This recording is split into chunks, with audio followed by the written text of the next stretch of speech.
Si os digo que en los próximos 12 meses os va a llegar una amenaza, un audio, un SMS de alguien que asegura conoceros y que os suena la voz, la persona pidiéndoos algo urgente y que probablemente vais a caer, ¿diríais que soy un paranoico o que es algo que habéis oído y os preocupa? Hoy, en Tecnología con Historias, vamos a hablar de las amenazas invisibles. Vamos a hacer un poco de escandajo de dónde estamos en la seguridad digital y lo vamos a hacer de la mano de uno de los mayores expertos que hay en España de este tema, que honestamente no sé si me va a dejar más tranquilo o intranquilo cuando haga la entrevista, pero sabré más. Y esto es lo que voy a buscar que encontremos hoy con Jorge Flores, al que agradezco que nos acompañe y que haya accedido a compartir un poquito de su cerebro y del estado en el que vivimos. Gracias, Jorge, por estar aquí. Un placer.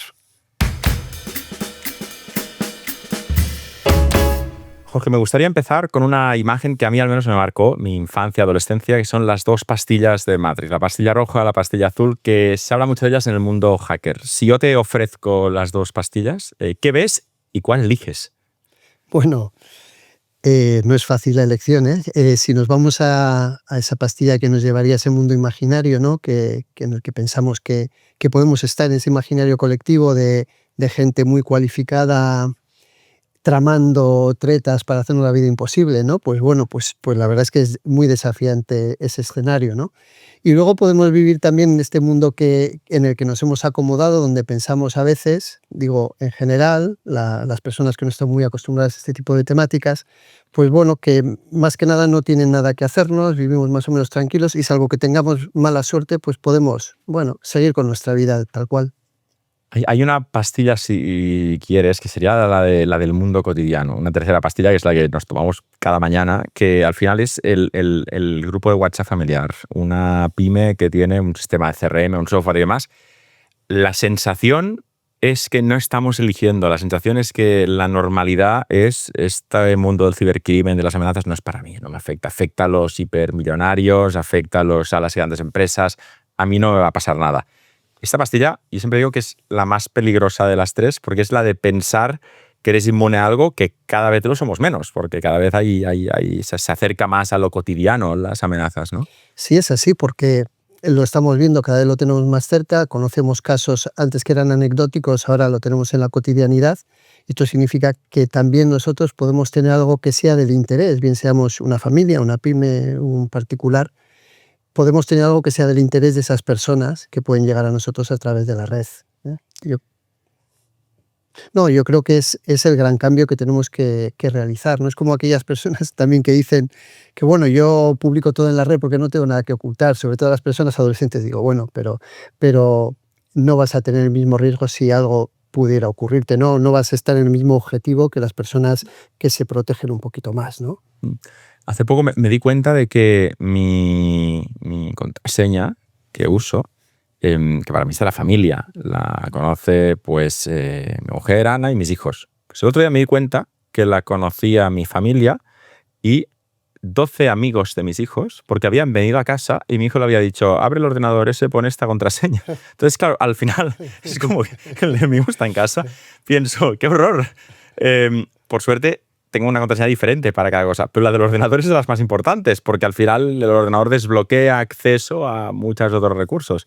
Mi punto es que a veces no somos conscientes que cuando pensamos en, pobre, espero que mi hijo no vea esto, si no se enfadará, pero el enemigo de la privacidad no es alguien con mala intención, a veces es alguien con la mejor intención del mundo, pero que no es consciente de que lo que está haciendo pueda generar un perjuicio.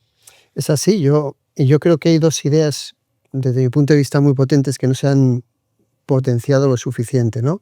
En primer lugar, que la seguridad, o llamémosle ciberseguridad, y la privacidad van muy relacionadas y por lo tanto ambos son factores de protección, no hay una sin la otra y todavía esto no lo tenemos muy pillado.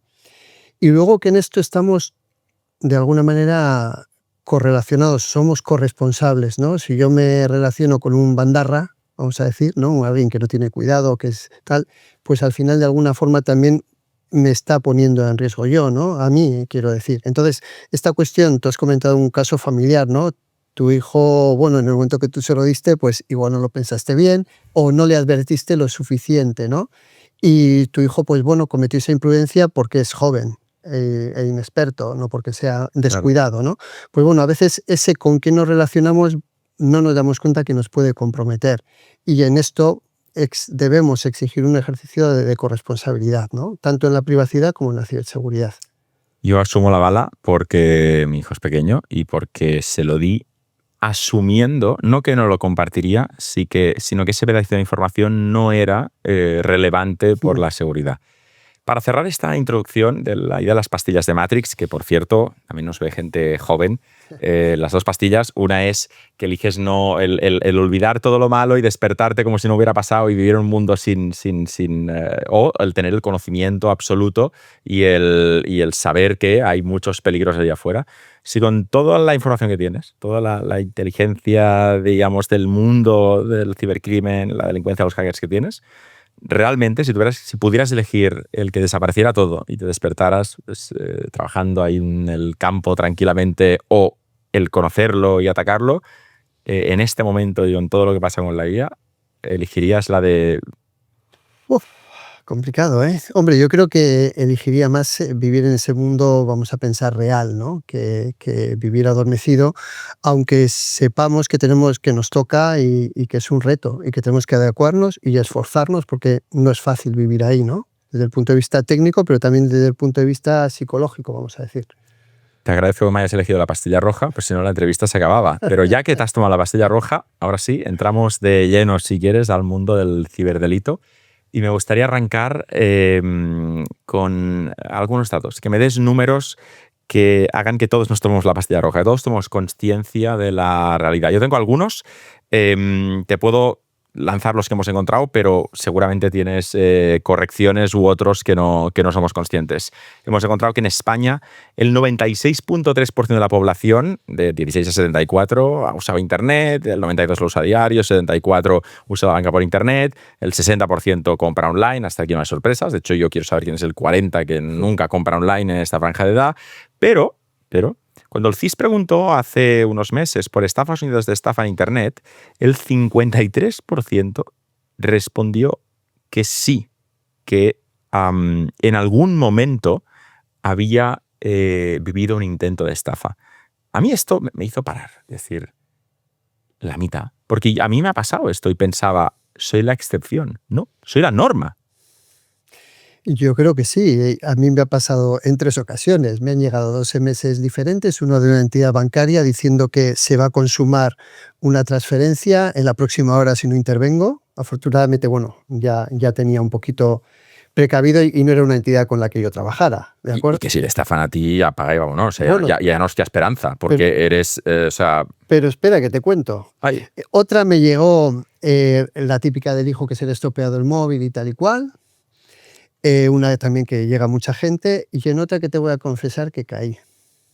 Yo ya me rindo. O sea, No, cierro, ¿sabes? volvemos a la Mira, idea del papel. No, ahí mira, yo había ido a unos grandes almacenes que no suelo ir, a una cosa específica, pues lo típico, me manda la factura, los datos, bueno, y al de poco tiempo me llegó un correo. Un correo que, bueno, yo siempre miro con cierto escepticismo a priori, ¿no? Y de hecho, otras he pasado. Lo miré, pero estaba realmente bien hecho. Me ofrecían por contestar una encuesta, pues un regalo. Bueno, fui mirando y estaba muy bien hecha la imagen corporativa, chequeé algo rápido, el típico día que vas a apresurar el trabajo, te llega eso, mira qué bien. Hecho 4. La encuesta estaba muy bien hecha, te iba llevando como con criterio, que también te fijas desde ese punto de vista, ¿no?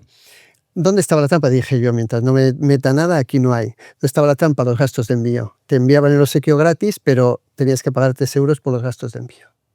Llegado ahí ya me había confiado, en el momento meto la tarjeta y en ese momento mismo que digo, pero ¿qué he hecho? ¿Dónde he metido yo la tarjeta? Empecé a chequear mejor el email de referencia que estaba enmascarado, enseguida fui a la red a ver si se había dado ese tipo de timo y ya estaba claro que era algo que ya se consumaba, ¿no?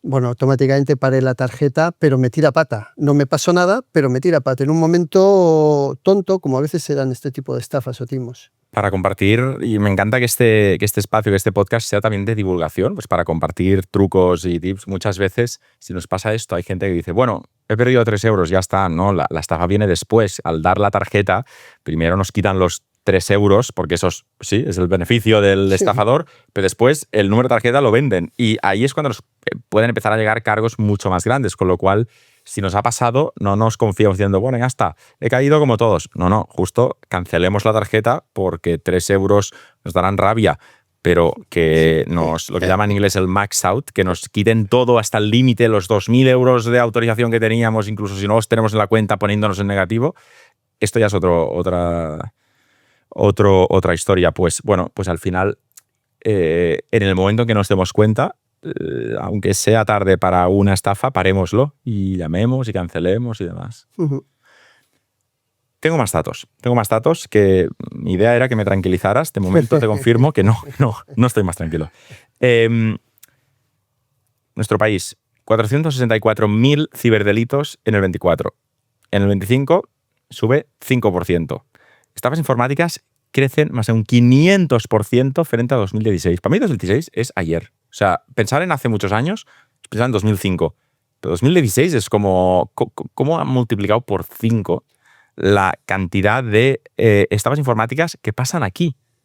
Que esto no es Silicon Valley, ni es el distrito tecnológico de Corea, que esto es España, 500% más de ciberdelitos. Bueno, ahí yo creo que hay varios factores. Primero, 10 años no es poco, ¿no, Pau? 10 años no es poco. En lo que es penetración de la red y en los usos, ¿no? Es cierto que lo usamos cada vez para más cosas, desde edades más tempranas en diferentes ámbitos, y ahí también se da una oportunidad para los ciberdelincuentes mayor. Tú decías que hay gente que todavía no compra online, hay gente que está empezando a comprar online ahora, porque, bueno, pues ya lo ve casi como una necesidad, ¿no? O una oportunidad, pero mucha gente que hasta hace poquito no lo hacía o tenía especial reparo en utilizar esos medios de pago. Yo creo que esos son los factores fundamentales. Y por otro lado, yo he visto, por ejemplo, en el delito de sextorsión, que es aquello que destinado en este caso a hombres que sentían que habían conquistado a alguien a través de Internet y acababan desnudándose y resultaban chantajeados. He visto cómo ese delito pasaba de ser algo profesionalizado, que se daba en redes, vamos a decir, de contactos. Es decir, hay un hombre que va a buscar mujeres y entonces ahí le atrapo y le chantajeo, pues pasó posteriormente, fue relajando, porque era fácil hacerlo, a atacar a hombres de mediana edad que podían tener un capital disponible, ¿no?, para hacer frente a un pago, a una extorsión. Bueno, pues ahí fueron bajando el nivel y acabaron extorsionando por esta misma técnica a adolescentes que ya tenían, oye, pues son 200 euritos, pues 200 euritos. Y que ahí hay la madurez, digamos, que de pedir ayuda, de aceptar que te han estafado, de sentirte no víctima, sino culpable. Te da vergüenza compartir que has caído en una estafa porque se van a reír de ti, dirán, ¿cómo has caído en esto? ¿Eres tonto? Claro, yo siempre pienso, el tipo de persona que hace esto, que igual lo ves por la calle y es una persona normal, pero pienso, tienes que tener muchos escrúpulos para atacar a grupos que sabes que cuando no pueden pedir ayuda, cuando se sienten realmente acorralados, estás jugando con su vida. Y al final es como que no somos conscientes que si estafas al padre, le dará rabia. Y le dará rabia reconocerlo, y le dará rabia de reconocer que está en una app de citas. Pues mira, te lo compro, yo qué sé. Pues estás casado, no haber estado en la app, yo qué sé. Pero cuando vas al hijo, estás buscando realmente el ganar el euro, no por vergüenza ni porque esté haciendo algo incorrecto, sino por no saber gestionarlo. Me parece lo más bajo esto. Sí, realmente no, al final quien está al otro lado solo ve víctimas potenciales, no se para a pensar. Y además, como tú ya sabes, bueno, pues tiran las redes, digamos, de arrastre y van con lo que haga falta. Le está igual todo. Además, enfermedad terminal, pues toma, mira, tendrá otras prioridades. O sea, que solamente es como que no hay empatía en absoluto. No hay pudor. Déjame que corra una encuesta súper detallada, pues somos 5 en este estudio. Te han intentado estafar 3 veces, una caíste. Yo ya me sale la vergüenza. Me han intentado estafar muchas. De caer, de acabar en la comisaría o en una denuncia, he estado 2 veces, 2 visitas ya, me empiezan a conocer. ¿Te han intentado estafar alguna vez? ¿No? Bueno, supongo que sí, pero no he caído. Claro, o bueno, claro, dice no, o sí no te has dado cuenta. No, pero nos quedamos con el no. ¿Una vez? Sí, me pasa. Tal cual, ¿eh? 50. Yo pensaba, es una exageración, somos 5. 80%. Sí. Qué miedo, ¿eh? Qué miedo. Eres nuestra esperanza, por favor. No caigas, que no te estafen, ¿de acuerdo? Pero me refiero que hace pocos años, el target hubiera estado muchísimo más colocado a quien más poder adquisitivo tenía, al CEO. Pero claro, justamente eran los que se protegían más. Al final, la persona que no se siente potencialmente vulnerable es la que no se protege. Entonces esto me lleva a plantearme quién es vulnerable o, de hecho, quién no es vulnerable hoy en día.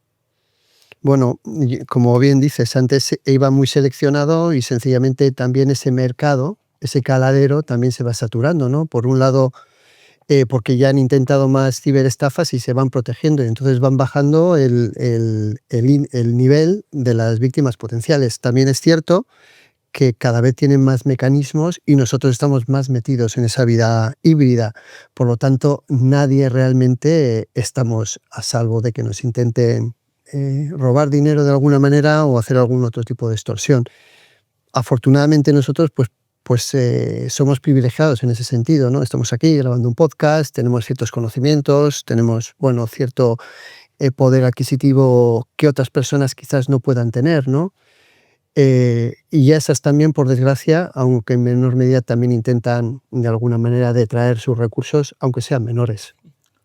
Me gustaría compartirte un caso que personalmente compartí en redes, una estafa de la cual yo era, o sea, digamos, era el estafado, pero también el estafador, porque clonaron mi cara y publicaron unos vídeos donde yo pedía a la gente que, con una presentadora de televisión española, que nos hemos conocido a raíz de esto, la pobre también le clonaron, ella me presentaba, yo le explicaba que la gente pagara, es una estafa. Y me enteré por gente que me escribía que había caído y me decía, Pau, ¿cuándo puedo recuperar esto? Me horroricé, fui a la comisaría, puse la denuncia. Y hablando con el policía que me atendió de delitos informáticos, le conté que había hablado con una señora que me decía, mira, es que son 200 euros, pero es que realmente me va de esos 200 euros y le dije, se los voy a dar. El policía me dijo, no puedes. Es decir, dije, bueno, a ver, no reconocer ningún delito. Dijo, no puedes porque hay una figura, que no recuerdo el nombre legal, que es es decir, en el momento en el que estás resarciendo o dando un dinero, solucionando tal, donde tú has sido una parte involuntaria, estás transformándote en una especie de parte del proceso, es decir, pasas a ser víctima a ser el que arregla, y esta figura jurídicamente dice que hay otras personas que podrían obligarte legalmente demostrando que has tratado. Entonces, claro, le decía, y se le pide a mi madre que le haga un bizum, y me dijo, y al final el policía le enseñó los mensajes de la señora y dije, mira, yo entiendo el riesgo, yo no duermo bien con esto. Y me dijo, te lo diré muy claro, no puedes hacer nada ni hablar con nadie que lo haga, porque si lo haces, aunque sea a través de no sé qué, no sé cuántos, y yo lo sé, automáticamente va a ser. Y digo, y si usted no lo sabe, y me miró y me dijo, si no lo sé, significa que no ha ocurrido. Nunca sabes si me guiñó el ojo, yo pensé creer que me guiñó el ojo, no voy a explicar cómo acabó, pero el punto es que cuando pasa una cosa así, es que ni siquiera legalmente puedes ayudar. Es decir, que la figura de...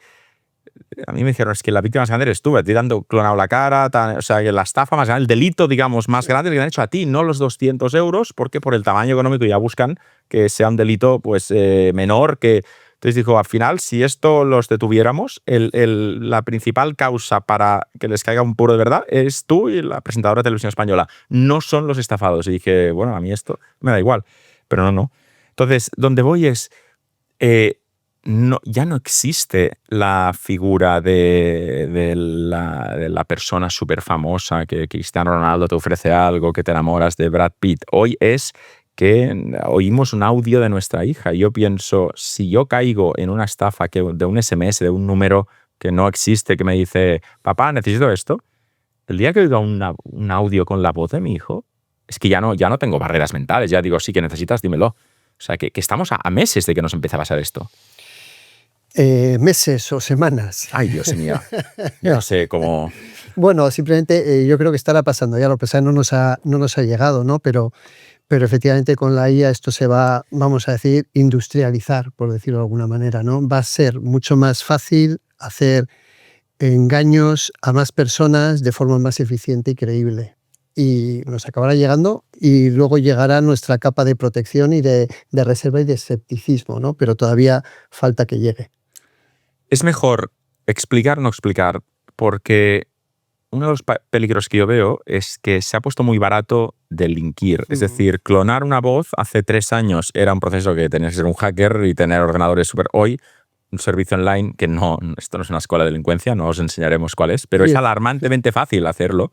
Entonces, yo tengo a veces la duda de qué es mejor, divulgar o no divulgar, explicar o no explicar, porque igual si lo explicas se enteran 99 potenciales víctimas y alguien que dice, voy a ir por el sendero equivocado y voy a ponerme a hacerlo. Y mi conclusión, para ver si llegamos o no al mismo punto, es que es mejor compartir la información a pesar de que se pueda usar mal, porque el mayor peligro es no conocer que esto existe. Estoy de acuerdo contigo, porque de alguna manera también, hombre, a alguien se le puede iluminar ese camino, ¿no? Pero si acompañas el mensaje con que, bueno, eso es un delito y está siendo perseguido, o que las personas cada vez están más conscientes de ello, yo creo que puede tener un efecto que compense. Y en cualquier caso, quien quiera delinquir o buscar la forma, tú sabes que Internet está lleno de recursos. Y si eres suficientemente listo como para perpetrar un delito bien, lo va a ser como para buscar la información que necesite, el software donde haga falta e ingeniárselas. Me gustaría que me ayudaras a jubilar una frase que he oído mucho, que es yo esto lo noto, yo me entero. Si el día que a mí me estafen, yo voy a notar que no es mi hijo, que no es mi pareja. Y me acuerdo de mi abuela, que en paz descanse, siempre decía, si no lo veo, no lo creo, lo tenía que ver. Si estuviera bien, le diría, abuela, es que aunque lo vea, igual no tiene que creerlo, porque puede ser mentira. Entonces, mis hijos ya están creciendo con la idea de que aunque lo vean, puede ser falso. Cuando yo he hecho algunas cosas más locas que he hecho, conducir un Fórmula 1, y se lo enseñé, mi hijo mayor dijo, papá, ¿es IA? Y pensé, estoy entre orgulloso y enfadado. Es como la experiencia más guay que he vivido en mi vida y mi hijo asume que puede ser mentira. Pero a la vez era, bueno, qué guay, porque ya tiene... Entendido. Entonces, ¿cómo compartimos que no lo vamos a notar? Que no debemos vivir con esa aparente sensación de seguridad de el día que me estafen, yo lo noto porque es mi hijo, porque cuando la madre dice, yo lo he parido, ha estado dentro de mí, yo voy a saber que esa imagen... Pues esto es peor, porque el día que nos llegue la estafa nos sentiremos mal padre o mala madre por no haberlo notado. Entonces, ¿cómo podemos transmitir la idea de que no existe esta seguridad, que nos la van a colar? Y es mejor saberlo que intentar pensar que no será así.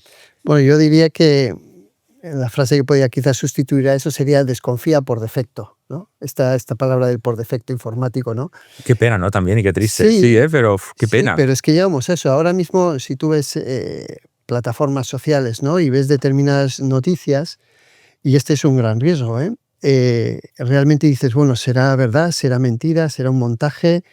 Y lo peor de todo esto a la larga va a ser que, como nos cueste tanto identificar o separar la verdad de lo irreal o de lo ficticio, va a dejar de compensarnos y nos va a dejar de interesar. Yo quizás ya deje de mirar cosas pues porque me cuesta mucho trabajo intentar discernir, separar, ¿no? Desbrozar lo que es real y de lo que no. Entonces, bueno, sí que es cierto que la desconfianza por defecto es un problema, pero en este mundo donde los sentidos ya nos están engañando, ¿no? Pues no sería mala opción. Sobre todo desconfiar en el punto en el que una acción no sea requerida, en el punto en que una acción o un posicionamiento, una motivación que nos pueda generar esa información, ese mensaje, pueda repercutir en un daño a alguien o a nosotros mismos, ¿no? Entonces, bueno, ahí es donde hay que poner bien la barrera y pararse un poquito más a pensar. Cuando lo llevamos a un mundo más macro, el peligro se magnifica, nunca mejor dicho, porque al final este tipo de delitos, estafas, de deepfakes, pueden alterar países, estabilidades económicas, decisiones, votaciones, quién gana las elecciones, quién no. Y a veces vienen de algo que ya no podemos saber si es verdad o no. Es decir, ves un vídeo de un presidente hablando que puede ser IA, pero se van a tomar decisiones con ese vídeo. Y puede ser verdad y pensar, esto es IA seguro. Y el sumum es, por ejemplo, el día que Donald Trump se equivoca y dice Iceland en lugar de Greenland, Islandia en lugar de Groenlandia, Islandia entra en pánico y reinicia el proceso y las conversaciones con la Unión Europea para entrar. Es decir, yo pienso, si algún día Islandia es parte de la Unión Europea, que yo lo celebraría, es un país maravilloso, estaría maravilloso el que estuviera más cerca conceptualmente, pienso, llegaron a formar parte porque en el año 25 un presidente de Estados Unidos se equivocó con el nombre de un país y dijo Iceland en lugar de Greenland, y esto provocó un día de pánico en el Parlamento que dijo, por si acaso, reiniciamos el contacto que dejamos 20 años atrás. Entonces, al día siguiente, no, Greenland, Iceland, ¿qué es esto? Yo quiero el primero o el segundo. Pero al final es fascinante ver que hay tantas decisiones que se toman por motivos aleatorios que pienso, qué horror, vayámonos al campo. Motivos circunstanciales que pueden estar manipulados o no, eso es cierto. Realmente es un reto al que nos enfrentamos como sociedad a todas las escalas, no solo a nivel político, sino social, ¿no? Y lo vemos diariamente en nuestras calles y en nuestras pantallas, por desgracia. Y la solución es desconfiar por defecto. Es que no puedo estar más de acuerdo y a la vez me da pena. O sea, me da pena educar a mis hijos en la desconfianza. Y seguro hay gente viéndonos que dice, es una mala forma de educar. Estoy de acuerdo, pero es que lo van a necesitar, porque ser confiado en la era de la IA tendrá sus peligros. Bueno, lo podríamos cambiar por prudencia por defecto. Se entiende que siempre o prudencia y pausa por defecto, quizás. Estamos vistiendo, ¿no?, a la mona de seda, pero la prudencia significa, queda, bueno, pues condicionar nuestros actos en función de la desconfianza, ¿no? Me viene una pregunta a la cabeza, Jorge, que es, ¿quién tiene que resolver esto? Es decir, ¿esto se soluciona poniendo penas más grandes, que salga más caro hacer esto? ¿Se soluciona con gente como tú, que avisa, que protege, que comparte y que divulga con lo que hay que hacer para protegerse? ¿Lo arreglan las empresas? Que al final, pues si soy un banco y han estafado a mi cliente y pago, o sea, al final pierdo dinero, pero le devuelvo lo que le han quitado de la tarjeta. Hay bancos que lo hacen y hay bancos que no. Hay que empezar a mirar la letra pequeña. ¿Quién lo tiene? ¿Quién paga los platos rotos aquí?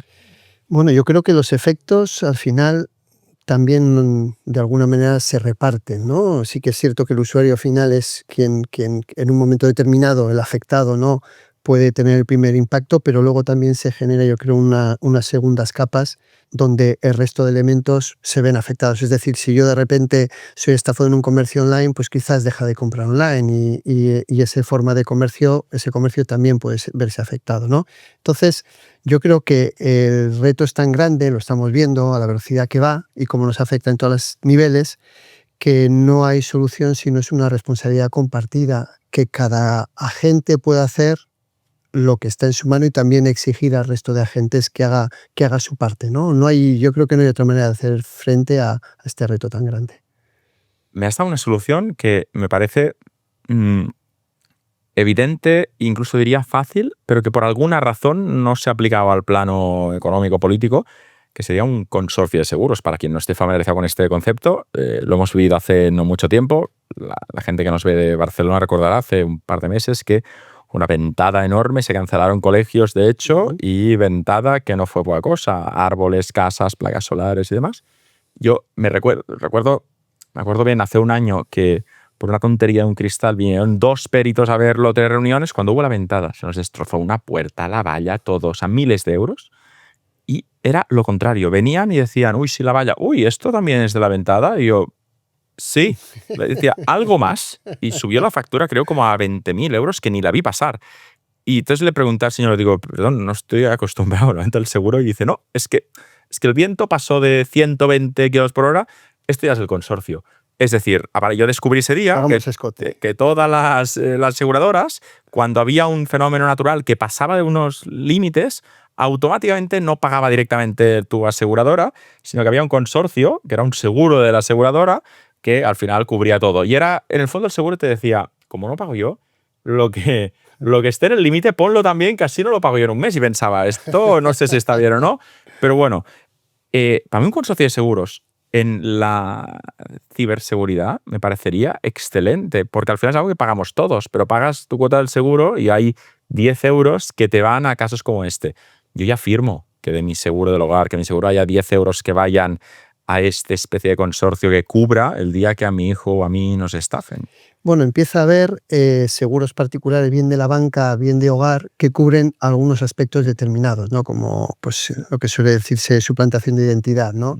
Pequeñas cosas que se están empezando a cubrir, pero sí que es Te lo tienes cierto. que pedir tú ese seguro, Eso claro. es. No es que te cubra por defecto a Eso toda es. la ciudadanía, sino que tú tienes que pagarlo. Está empezando a ver, pero evidentemente no es lo mismo, ¿no? Ni cubre todos los aspectos, ni tampoco va a ser tan fácil como reclamar un consorcio donde hay responsabilidades compartidas, vamos a decir, que se paga del bote común, ¿no? Y te puedo votar. Si te presentas en las próximas elecciones, yo voto. Yo me da igual el partido, pero necesitamos propuestas así, ¿no? Porque al final es que hay soluciones a las cosas. Y si sabemos que existe algo, que después estará el que se aproveche. De acuerdo. Siempre ha existido el listo, pero... Bueno, listo, no, malo. Siempre ha existido el que cruza una línea que no hay que cruzar. Pero, caray, yo quiero vivir en un mundo de tranquilidad donde si a mi madre o a mí nos pasa que automáticamente hay un proceso rápido, ágil, donde ya está, toma, aquí lo tienes. Porque si no vives con una alerta constante, con esa desconfianza o cautela, necesitamos más propuestas así, pero por alguna razón hay otras prioridades.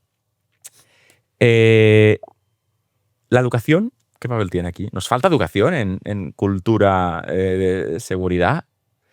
Pues sí, nos falta en las familias, falta porque es algo que no se toca habitualmente, parece que es algo ajeno y que si acaso va relacionado con el centro educativo, ¿no? No, yo creo que no forma parte del ámbito familiar o muy escasamente, y por otro lado en los centros educativos, aunque lógicamente hay el Marco Europeo de Competencias Digitales, cuando la LOPD-GDD también hubo una propuesta que introdujo la Agencia Española de Protección de Datos porque se trataran estos temas en el currículo escolar. Es decir, se han dado pasos, pero aún así llegas a los centros educativos y no sé por dónde se filtra aquello, porque ves que no se dedica el tiempo suficiente o que si acaso han recibido alguna sesión pues del plan director de Policía Nacional y Guardia Civil o de agente tutor de la policía local, ¿no? La policía municipal. Entonces creo que no se está dedicando el tiempo necesario para algo que entiendo que en nuestra vida cotidiana es ya tan importante y lo va a seguir siendo, ¿no? Como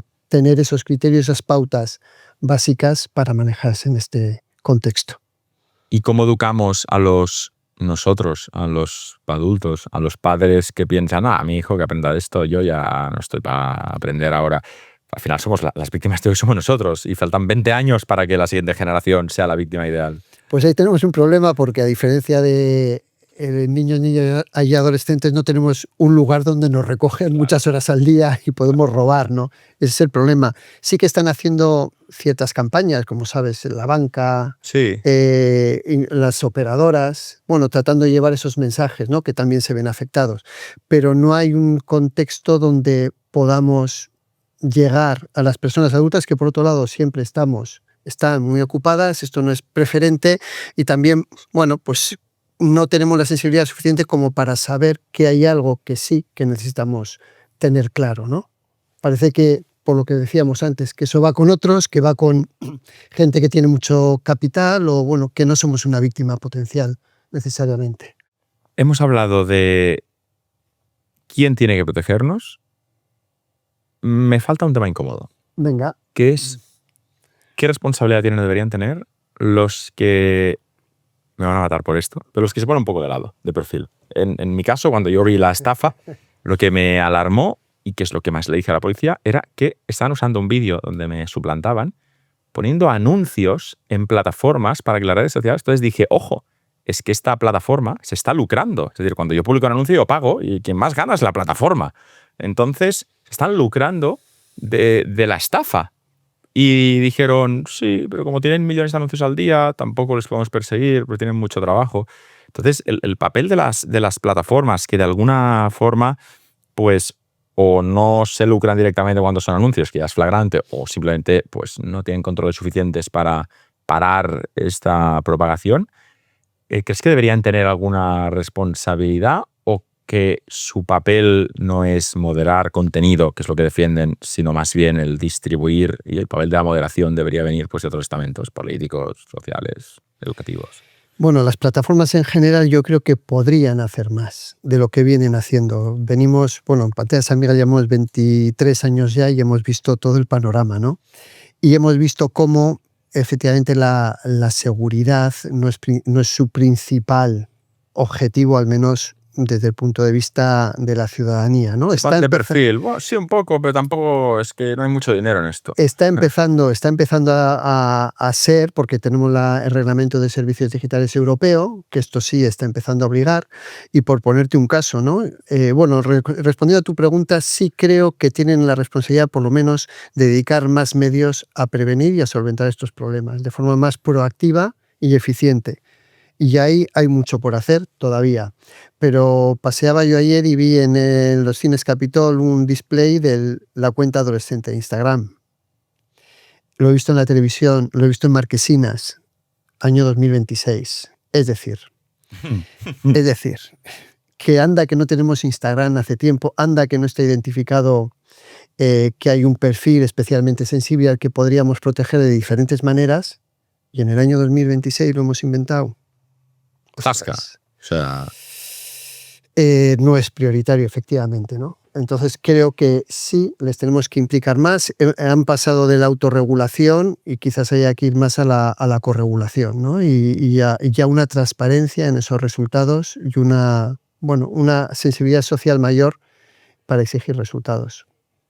me hablas de responsabilidad compartida. No quiero yo señalar a otro porque estoy eludiendo una parte que sería la mía. Con lo cual, autocrítica, los usuarios. ¿Qué parte de responsabilidad tenemos? Porque a veces pienso que somos masocas. Es decir, ¿por qué sigues ese perfil? Si sabes que lo que vende es basura, sabes que te está contaminando, sabes que estás empezando a fumar, que sabes que es malo, pues no empieces. Pues ¿por qué sigues este perfil? Es las nuevas drogas, si vale que te guste, pero busca otras fuentes más saludables de contenido, equiparándolo a cuando mi generación o la de mis padres pues empezaban a drogarse. ¿Qué papel tenemos los usuarios a nivel de responsabilidad? ¿Hablamos de las personas adultas o de las menores? Me preocupa que los menores tengan responsabilidad, que igual no que la tienen si son usuarios, pero iba a preguntar por los adultos, pero tengo curiosidad. También te pregunto por ellos. A ver,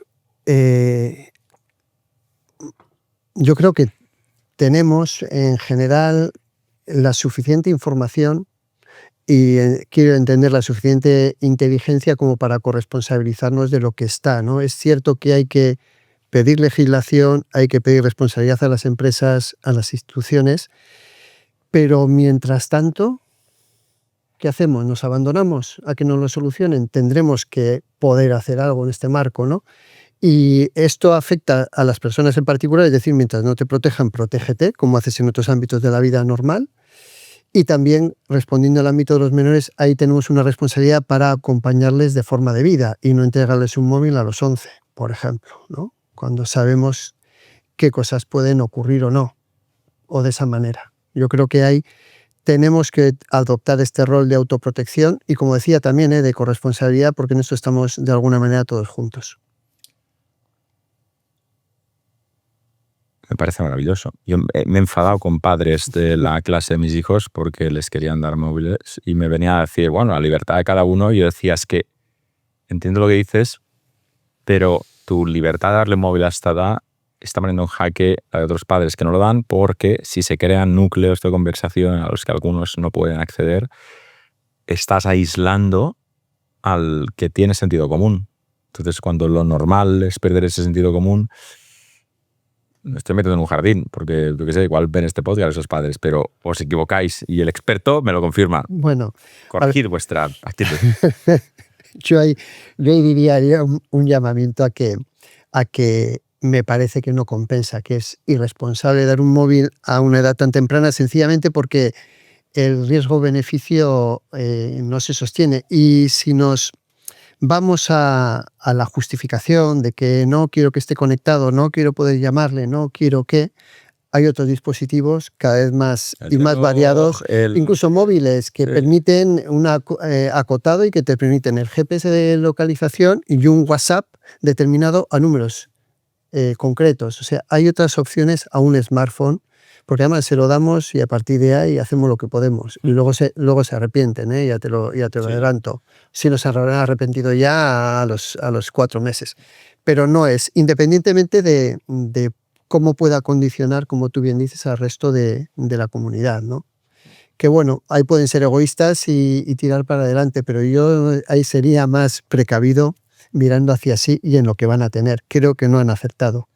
Yo en la familia tengo un experimento social maravilloso que es mi ahijada, que tiene 18 años y no tiene móvil. Y pobre es una experiencia, pero su padre es amigo mío, ella es mi ahijada, y decidieron que no se lo daban. Y obviamente hubo un trauma entre los 13, 14, 15 que todas las amigas tenían. Tal. Pero luego ya entró en una fase maravillosa que yo lo veo y digo, ojo, que es que le da igual al nivel que ahora que se lo puede comprar, va sin teléfono. Y su familia ha dicho, pues como funcionábamos nosotros, que hoy a las 8 vuelve. Y más de una vez, si se ha liado o se ha perdido o no sé qué, pues va una persona y dice, perdona, ¿me dejas llamar? Y mi idea, que yo se me activan los, ojo, me va a estafar, que porque claro, una persona de 18 años no es un niño al que irías a ayudar.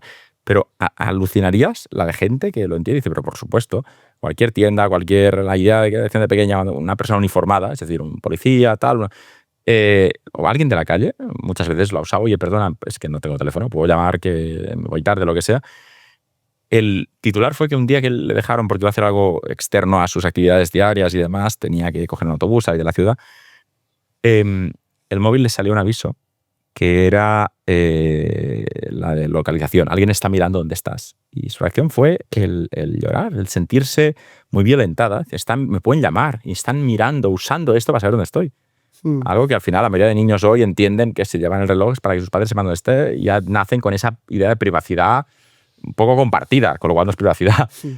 Pero para ella era como, no, es que yo quiero decir dónde estoy, no te voy a mentir, ¿por qué no confías? Esto lo hemos perdido. Y digo que es un experimento social porque cuando lo cuenta hay gente que dice, ojo, que igual me lo quedo. Lo que antes era normal, hoy es excepcional. Sí, comentas un caso. Yo conozco algún otro donde efectivamente si les damos la oportunidad, no sin cierto sacrificio de vivir una experiencia con móvil ausentes, vamos a decir, pues luego empiezan a ver con cierta distancia cuáles son las dinámicas que se crean en torno a esos dispositivos y sus aplicaciones. Y bueno, y realmente llegan a apreciar. Bueno, de hecho, sabes también que hay cierto movimiento en este sentido en personas jóvenes donde ya perciben el exceso de conectividad como algo molesto, ¿no? Algo incitante. Digital, sí. Eso es. Entonces, bueno, ya yo creo que no les hemos dado la oportunidad de desarrollar esas capacidades de ver este mundo desde fuera, como hemos tenido quizás nosotros y nosotras desde más jóvenes, y no es mala elección. Saco la libreta, Jorge, y ahora vengo a aprender. O sea, en lugar de preguntas, voy a poner respuestas, porque me gustaría que dedicáramos un trocito de este espacio a crear un protocolo práctico de cosas que podemos hacer. Te voy a preguntar por varias cosas, pero antes te comparto una que yo he hecho y recomiendo para que me digas, no sirve para nada, pues lo siento, a ver, os la he recomendado. Yo he puesto en la familia una palabra clave, una palabra secreta, y digo, si algún día hablamos y pedimos algo que sea extraño, un bizum, lo que sea, tenemos que mencionar a, no es esta, un koala furioso verde, sería algo así. Y hay gente que se ríe de mí, me llama paranoico. ¿Palabra secreta en la familia ya, de 2016, hagámoslo ya, o soy un paranoico? Bueno, yo lo veo bien. Al final el coste-beneficio sale muy a favor. Cuesta muy poco hacerlo y en una circunstancia específica nos puede librar de un buen compromiso. Ayúdame un poco más con ese protocolo. Somos una casa normal, no somos una empresa del IBEX. Vale. Igual te saco de la dinámica profesional, pero casa que tenemos móviles, niños, padres, abuelos. Relación normal con el mundo digital, normal por el mundo de hoy. No somos mi ahijada, hay móviles, los hemos dado a una edad que no voy a entrar. Entre los 11 y los 18, pero da igual, ya cada uno que elija. Que, aparte de la palabra secreta, ¿qué otras cosas deberíamos tener como los básicos? Igual que tenemos un kit de supervivencia con las vendas, el ibuprofeno, no sé qué. ¿Qué otras cosas necesitamos? Mira, pues una cosa que en las familias tenemos poco controlado es algo que a veces ocurre, la pérdida o la sustracción del móvil. ¿Qué hacemos en ese caso? Sabemos todo lo importante que tenemos ahí, nuestro y de otras personas, y de repente nos despistamos, nos lo quitan, lo perdemos. Somos conscientes de lo que tenemos ahí y lo que puede eso generar. ¿Conoces el email de tu móvil, Pau? Lo tendrás en algún contrato por ahí. No lo conozco. Iba a decirte que no lo conozco. Bueno, lo podrías obtener. Sí, lo podría obtener a través. cierto es que poner seguridad en el móvil que no se pueda desbloquear en el sentido de que no puedan acceder a fotos, que haya la doble factor de autenticación, encriptados, este tipo de opciones son importantes porque si nos lo quitan, que no puedan acceder al contenido, que no haya extorsiones, sería importante, pero el email no lo tengo. Bueno, es al final el número que necesitas para reclamar, para bloquearlo, etcétera, ¿no? El tener acceso sencillo a él y no a través del móvil, que lo acabas de perder. Claro, esta es otra. Que a veces también te mandan un QR que dicen escanéalo y dices que lo tengo en el móvil. Y dicen, necesitas otro móvil. O sea, que hay veces también que hay cosas que, amigos, no funcionan. Pero está hecha así. Pero digamos, ¿qué cosas, más allá de Sí. no perdamos de vista el móvil, Bien. pero la Sí. contraseña, A ver, cosas básicas, aparte de tener una especie de protocolo si algo de esto te pasa y tener claro lo que tienes que hacer. Lo básico, actualizar el software de las aplicaciones y del dispositivo, porque sabemos que con eso viene parches de seguridad y mucha gente todavía no lo sabe. El acceso a redes Wi-Fi abiertas, que no es lo más recomendable. También las contraseñas que tienen que tener una determinada longitud que ya es pedida y cambiarse periódicamente. Yo creo que serían los aspectos como básicos y fundamentales, que no, por desgracia, todo el mundo lo hace hoy en día y, por supuesto, no confiar las claves a otras personas. ¡zasca! Pero vamos a ver. Pero, gracias. Añado otro elemento a nuestro protocolo y me dices si hace falta o lo borro, que es una regla de los 30 segundos antes de actuar, que algo que a mí me genera mucha desconfianza es el hazlo ya, paga ya, va a caducar, si no lo haces ya pierdes tal. Esto es un red flag que dicen ahora, una regla de lo quiero pensar, a ver si tiene sentido o no, hablarlo con alguien, especialmente cuando alguien nos pone prisa, es buena tenerla. Totalmente. Apelar a nuestras emociones es una de las estrategias que siguen y la urgencia, de alguna manera, deja la responsabilidad de la actuación en ti, ¿no? Es decir, si algo pasa, eres tú que no lo has hecho a tiempo. Y la urgencia puede ser para que no te pase algo malo o bien para poder obtener una oportunidad, ¿no? Esto caduca y si no lo haces ahora lo has perdido. Yo creo que esperar es siempre una buena opción. Y por último tengo otro que aquí honestamente dudo si es paranoia mía o no, que es la idea de no confiar en el concepto de borrar. Es decir, yo siempre digo que si vamos a borrar una foto o un vídeo, es mejor no hacer la foto o grabar el vídeo, porque el borrado hoy en día, en el momento que lo grabo, se sube a una nube. Lo puedo borrar, pero hay políticas de retención de datos, de borrado, de 30 días. A veces si estoy dando la probabilidad del móvil. Si tengo un PIN fácil o no tengo PIN, se puede acceder. Con lo cual, yo suelo decir que la mejor forma de que no nos roben un vídeo es no haberlo grabado. Y si lo grabamos, no confiar en que borrándolo desaparece. Es decir, entender, tomar esa conciencia de si yo grabo algo es que va a existir y ya no lo voy a poder. Si libero el Kraken no vuelve a entrar en la caja. Es cierto que a veces tenemos la sensación de que mientras no lo subamos a redes o no lo compartamos de forma abierta, eso está bien protegido, ¿no? Pero como bien dices, generar un material digital que puede estar conectado a Internet o en cualquier otro lugar, en tu dispositivo o en la nube, es siempre una cuestión sensible. Entonces hay que mirarlo muy bien. Por último, yo reviso la caldera una vez al año. Este protocolo familiar, ¿cada cuánto lo revisamos para actualizarlo? ¿Cada año es suficiente? Bueno, vamos a poner en fechas señaladas 3 veces al año, Semana Santa, verano y Navidades, por ejemplo, que habitualmente es cuando se cambian las dinámicas familiares y puede estar bien una puesta a punto, ¿no? Como cuando igualmente puedes revisar la presión de los neumáticos en tu coche. O con los cuñados en la cena de Navidad, que yo sé mucho de esto, que borrar no sirve. Bueno, si es para bien, si es para compartir ese protocolo, bienvenidos son. Ha sido un placer. He aprendido mucho. Muchas gracias, Jorge, por acompañarnos, por compartir tanto conocimiento y esta divulgación que creo que con lo que has compartido seguro que hay una persona que ya no caerá en una estafa. Si es así, ya ha valido la pena. Esperemos, gracias a ti. Gracias por todo.